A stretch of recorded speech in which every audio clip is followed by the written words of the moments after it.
Very good. Hey. Hey.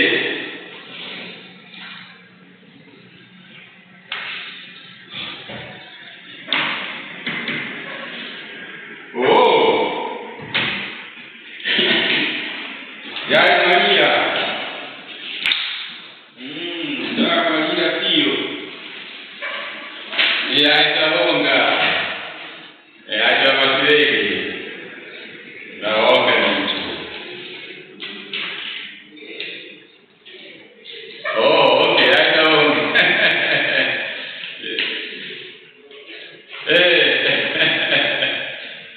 I know ganit mo naman.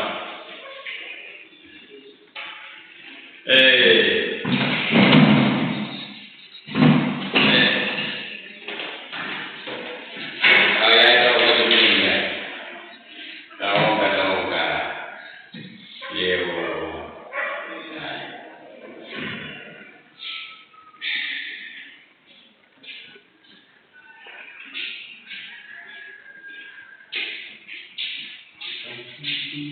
Yeah.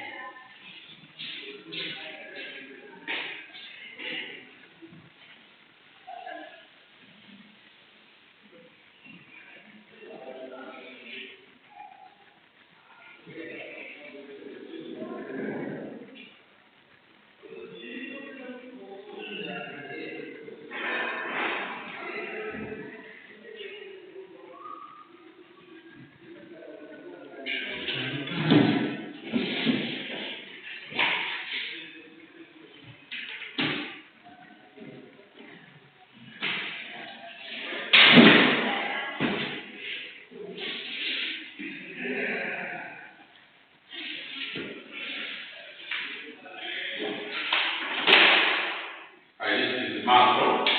Okay. But wait, your second class with them or first? Second. Okay. Because in the morning, Nabal, the citation, you're the first class and we have the second class. Oh.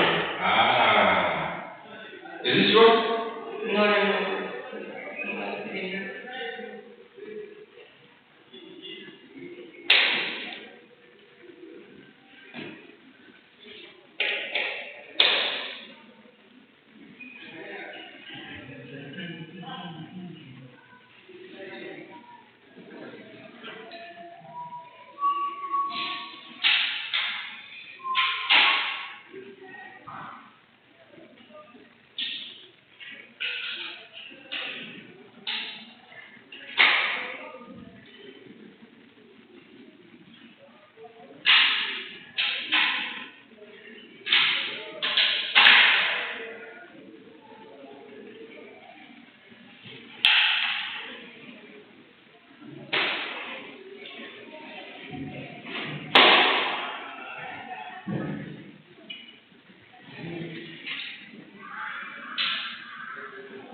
Yeah, my dog here, they are.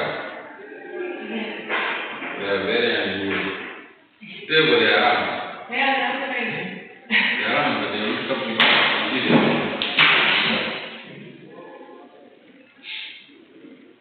So yesterday,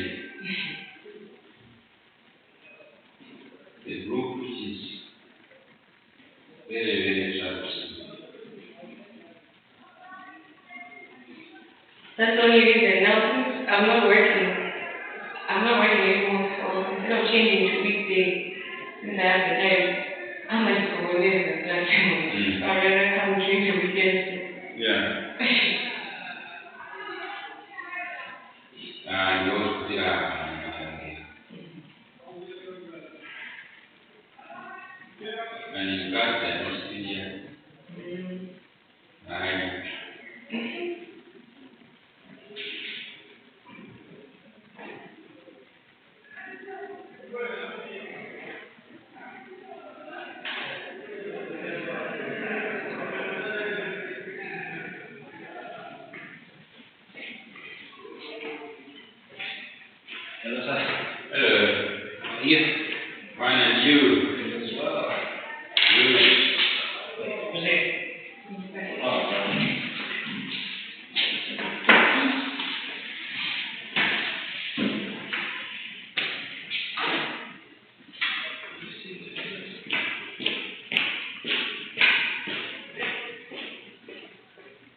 Mundu, when you respect others,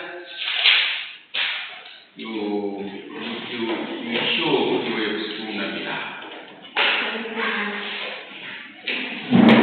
So I want to see that and don't only behave well here, everywhere you go. And in town, wherever you are, show the place. No, you need to go and good. Now, come for private. What's that? You will be paying for counseling and tutoring. Okay, so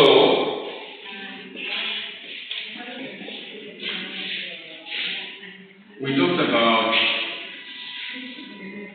economy and then how we differentiate between macro and micro.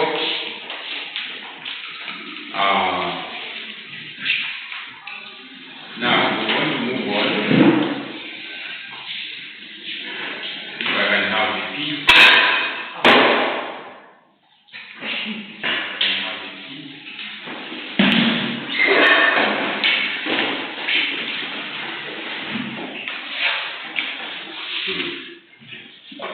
I hope you don't take advantage of the freedom you have.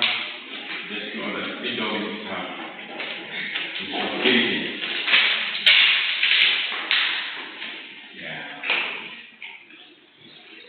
Rights and responsibilities.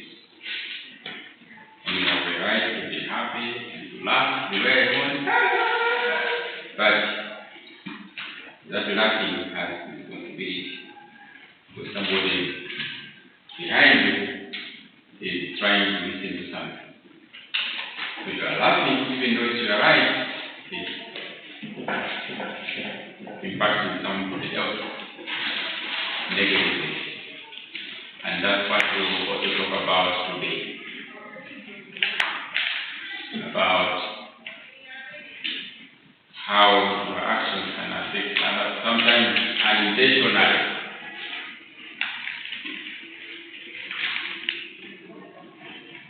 So, we talked about macro and micro. We talked about decisions regarding allocation of scarce resources to meet the unlimited want. Right? That's what we talked about. Everybody is making good decisions. Sometimes as a family or just as two individuals, or a business, the government, also government.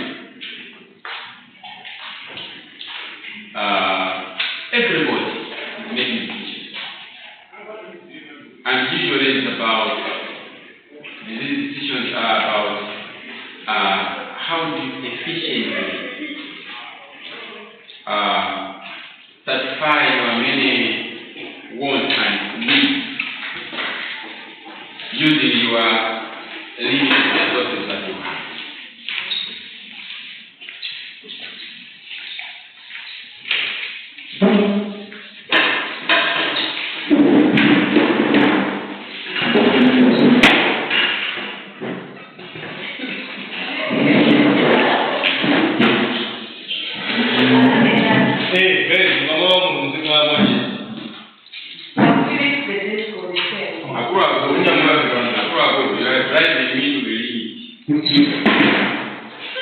I'm telling you, you are driving me crazy to the limit.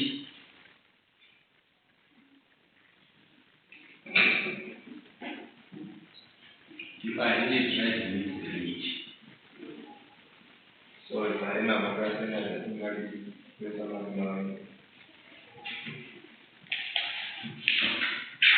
I've never been angry with you, but today I am. I don't know whether I can teach, but you are really driving me very extreme. I think in 1 year, University education doesn't mean that you have to be educated. Or because this is a private university, so you think you cannot be educated.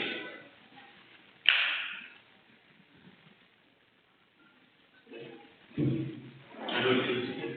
Because if I refuse to teach you, you have problems. There are very few economists in Congo. That's why you find other courses do not have this lectures. They take time to find the lesson. And some of those subjects are in the economics domain. Quantitative method, econometrics, research method, Zima economics, Zima Buddha. Because I'm almost the only one. I cannot take all of them. They want to see me as well. How can you, why do you behave like that? Your friends have been here and you have started learning. Then you come and make noise. If you are distributed, it means you don't respect your friends who were here before. Our character, you don't respect them. You see, you are the only one who are important in life. And that one, they are not people. You are the only person who is a human being. And that also they are human beings. Please, I mean, I will understand. Respect them. I am a very good sister. They must actually distract. So when you come late, or if you want me to be very drastic, I will be locking the door.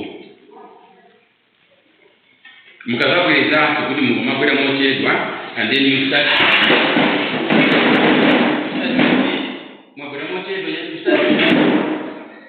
I'll be locking the door. I mean, mochedwa, that option as you will win.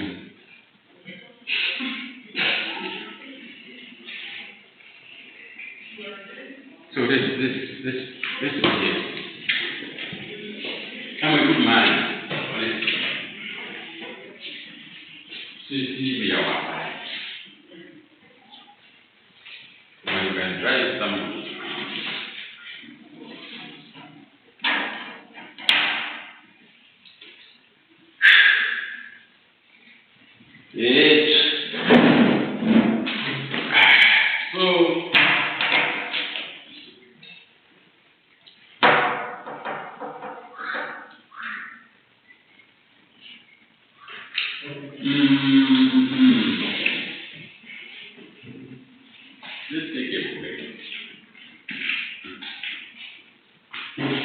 Let's take a break. I'll continue, but let's take a 10-minute break.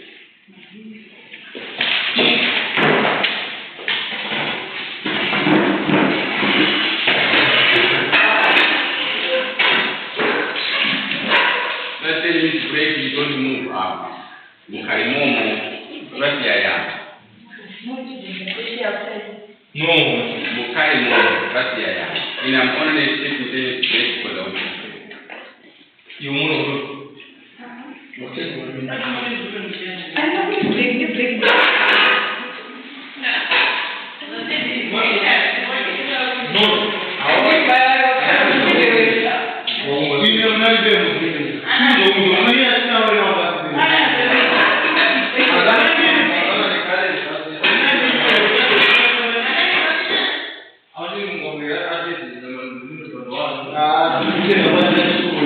Como vai ser isso?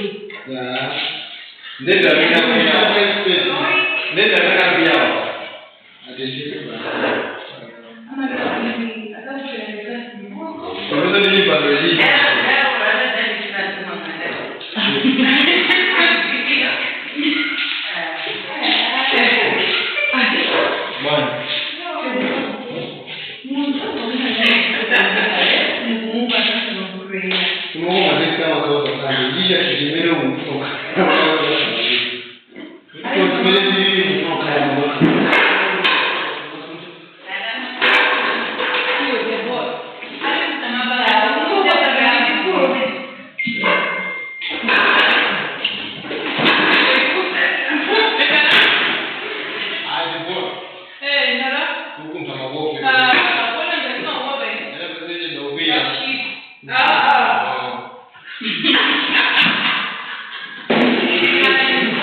I'm no again. Welcome back. Yeah. Okay. So let's always agree. One, depending is it one, don't be late. If you are coming late, send an excuse. On the group or to me direct. We need to relax. If you happen to come late, be nice to other people. Be nice to me. Think I've been done this? Yeah. Good. I think that is better than locking you out.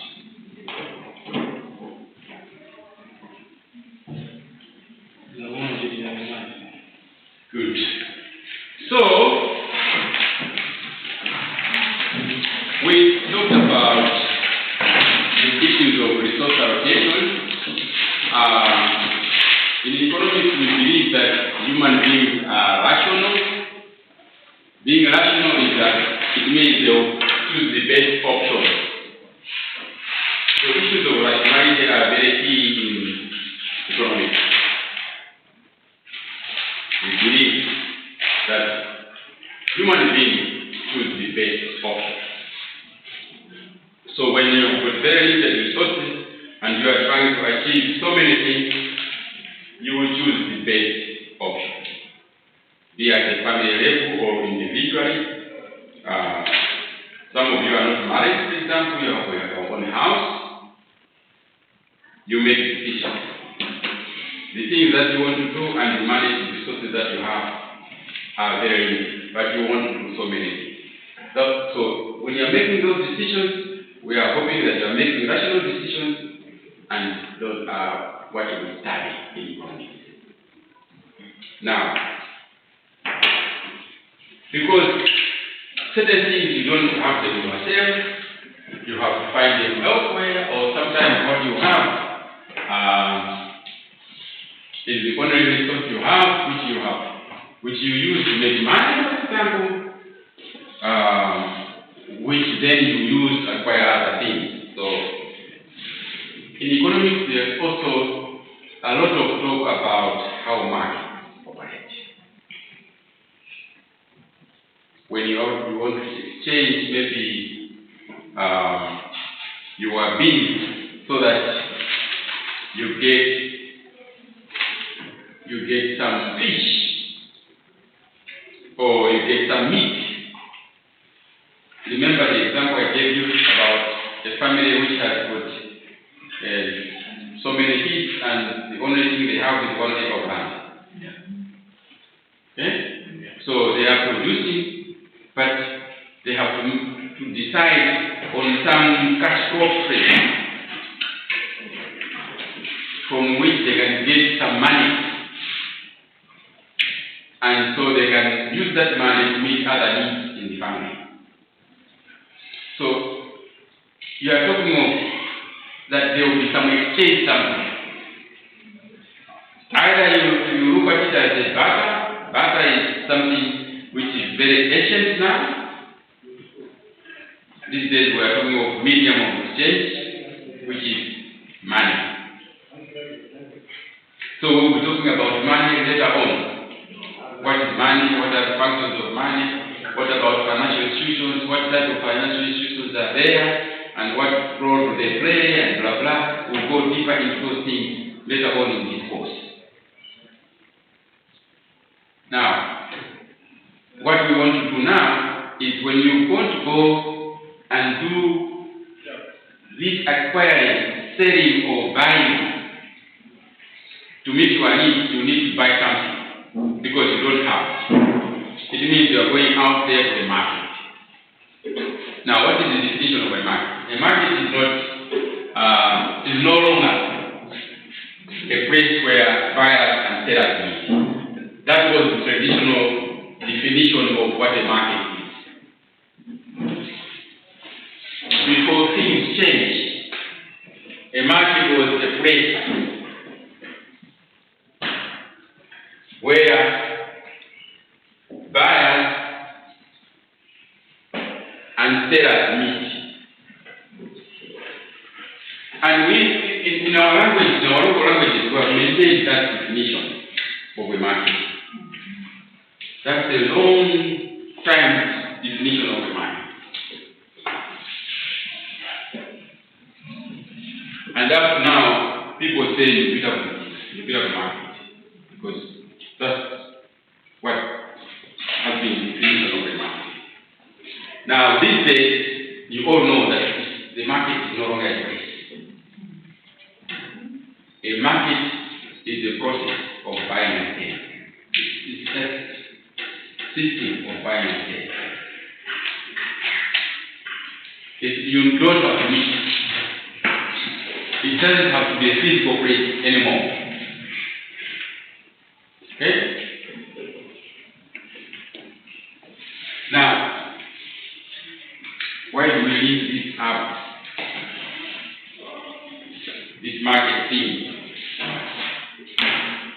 to efficient allocation of scarce resources to meet unlimited resources? We want to link up this market because we want to believe that it's the best system. It's the best way of making sure that you can meet your unlimited needs with your scarce resources. So we believe that price is the best allocator, is the best indicator of the most efficient allocation.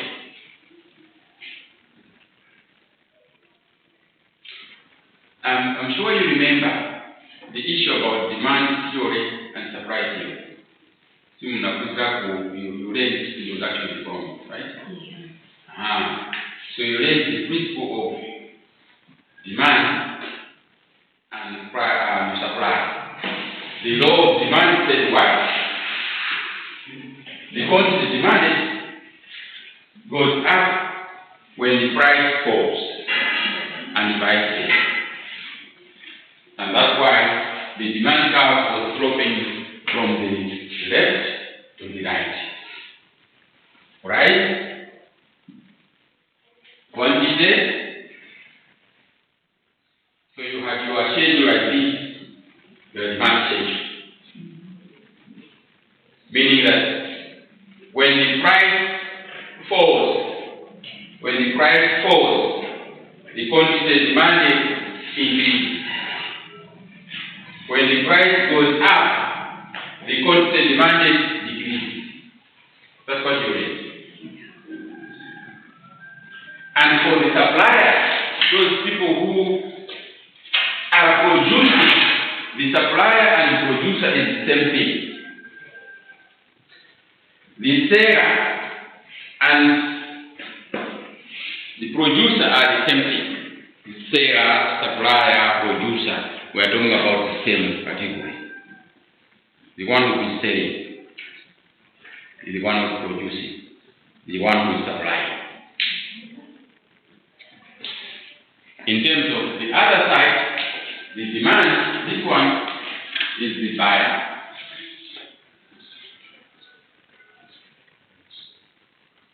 The buyer is, how many names can we give to the buyer? Customer. This is the consumer, is the buyer. The supplier is the producer or the supplier. Supplier, producer. Okay?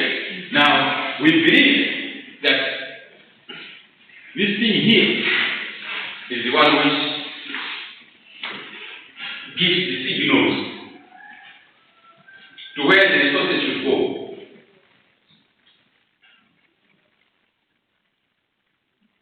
In that market. Provide the signals. So therefore, will drive the allocation of resources in a market. And this market is composed of buyers. Yes. It's composed of buyers and sellers. So this one here is consumer. This is it. And this one here is producer. The producer. Sorry, it's making noise.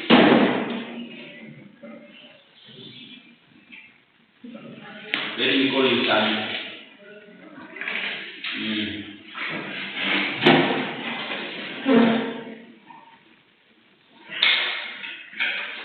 I want to respond because you will defend many tests today, so I'm sure you will tell me whether you're going to will tell me about that maybe. Okay, so Sarah, our producer.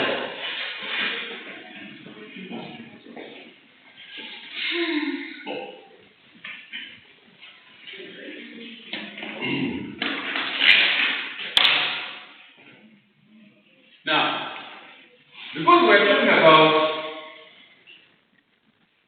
this and the market, so the supplier, let's put in the whole thing in here. The supplier is also driven by price. So the law of supply is what? The law of supply, quantity and price move together. Unlike the law of demand. The law of demand, quantity and price, they move in opposite direction.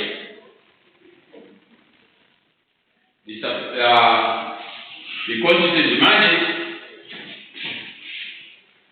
goes up because it moves from this line, goes up when the price goes down. That's why this curve slopes from left to right. Whereas supply, the more the price, the more people supply. We believe that people make the right choice, that when the price is high, they will want to make money. So they will want to bring more things to the market because the prices are high. They are not stupid. They are rational beings. They will want to do that. And the other thing in economics, the other assumption in economics is that we believe that human beings want more than less. Human beings want more of something than less of something. Of course, not always. There's a point where you can say, I want another car and I want another car. But maybe when you have one, you want another. Two might not be too much. You might want to have a second car. Okay? So that's where there's an exception where maybe for certain things, people don't want more. But it's naturally considered that human beings want more of everything than less of everything. So you want more of shoes or more of clothes than less. That's human nature. And that you always will choose the best if you are allowed to choose. Okay? So those are the driving things behind. So when the price goes down of something, you will buy more. Because we believe human beings want more. So don't tell me, but they will not. Okay? And I'm sure in introduction to economics, you also learn that there are these things depend on maybe nature of the product, income, substitutes, availability of substitutes, and so on and so on. So, while it is true that demand is not determined by the price alone, but the theories that we normally use are that the price is the provides the thing. So that's why you also learn things like price theory. If you had to go advanced in studying economics, you find a whole unit about price theory. It's because of its central nature in understanding markets. Now, we know, or we believe, that the market will be the best allocation. Now, this is where we assume that the market is a fair we believe the market is the fair way. It's the best to allocate scarce resources to meet the unlimited needs. So, we hope that this is the perfect market. It's a perfect thing to do this job. It will assist us in allocating resources. The best way. So far, there's any question on that premise because we want to move from there. Anybody who is not clear on this one, let me know now.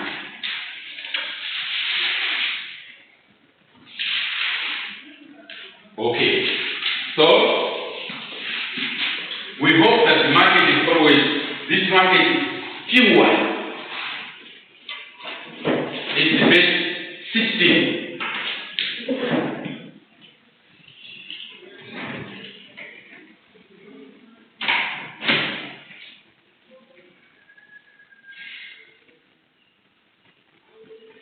Of course, just as a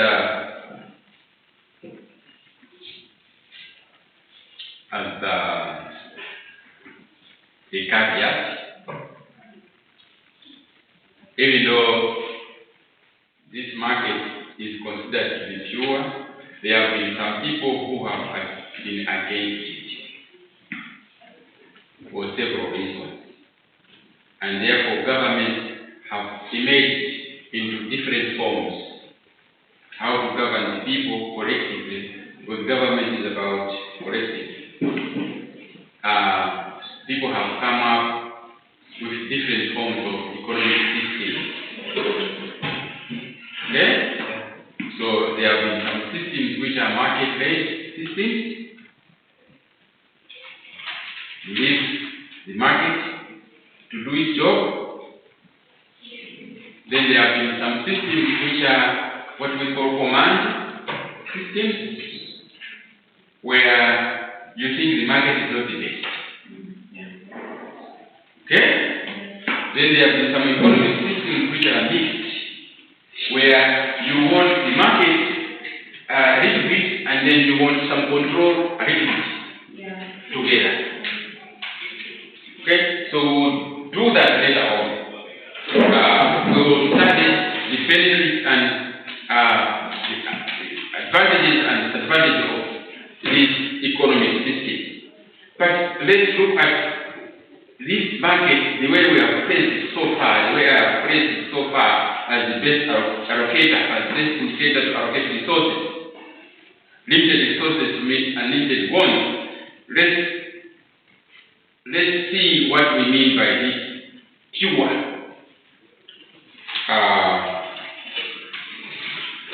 So, let me open it.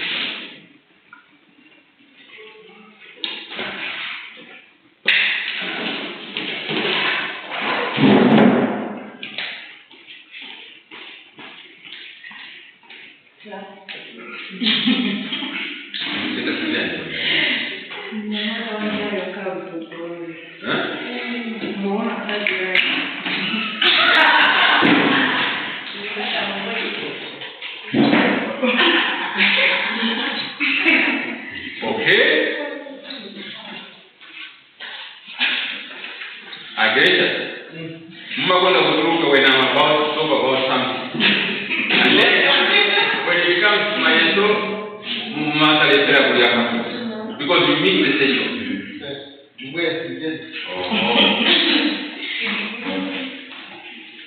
Don't like to it's not good to always have the behind.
So,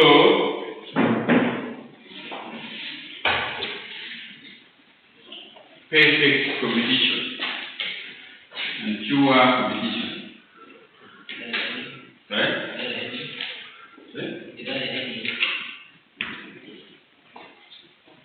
Yeah, I thought we were talking about trying to define the new market. So it's either we have a perfect market or a pure market.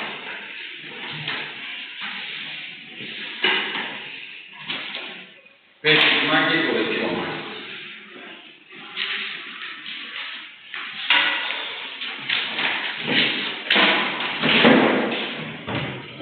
So pure market is where you have a lot of sellers and buyers.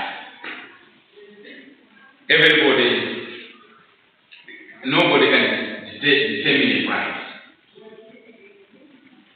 You are all price takers. You have no power to influence the price.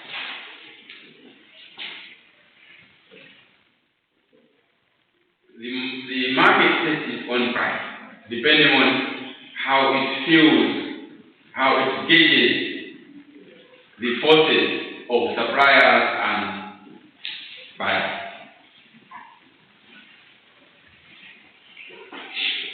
So this price is very dynamic.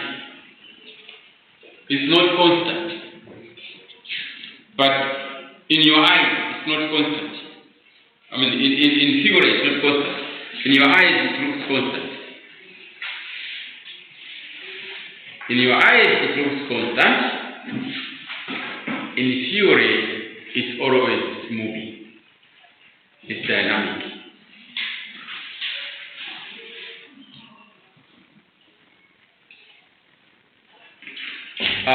In some markets, you get stability for over a longer period. In other markets, it doesn't. So it's the sellers and buyers signals that determine what the price is. Where is the market clearing? The market has cleared, so these signals will constantly be there to create the market and set the price. So this thing here and this thing here, the demand curve and supply curve will be meeting like that, but that particular point. But that particular point is the clearing price, right? Which everybody takes, the seller and the buyer. But that point is not always where you think it is. You know? So it's like it's the same. It can be here.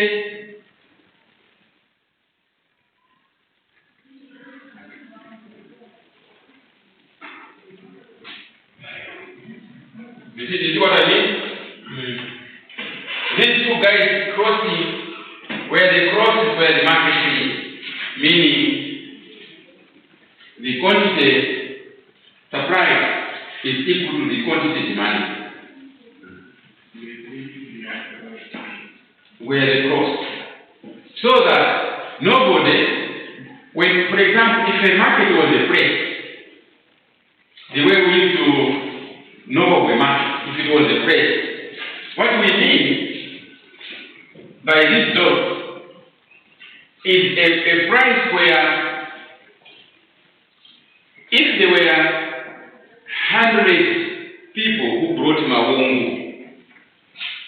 a day, so let's say that was 10,000 kg of Mawungu went to the market today. Then there were maybe 5,000 people who visited the market today. and they bought all of it. Nobody who wanted to go and buy Maungu came back empty-handed. That is Maungu Munalide. Okay? And no seller went back with some Maungu kumwambia nao kunyumba wote anafanya nikule. If you reach that, it means that price is clearing those resources. It's clearing at that moment, where no one goes home disappointed, the seller or the buyer. Okay? And I'm sure you learned that, for example, if people who brought Maungus to market, they were more than people who buy, what happens at the end of the day? The market opens in the morning. By the end of the day, mazuro bada, angaona kuti angokura inacheza. Zizo salana zambili. They don't want to take that thing home. What do they do? Amachipisa.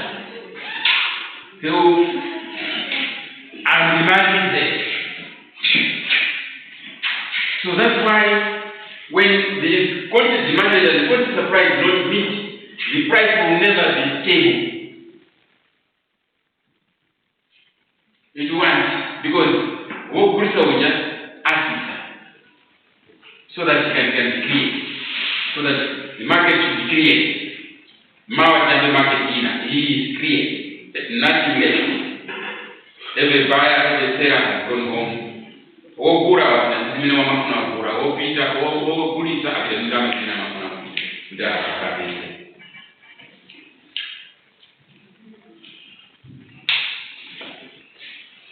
what happens to the buyer? This is our kucheza kufika mchana. And why not what happens?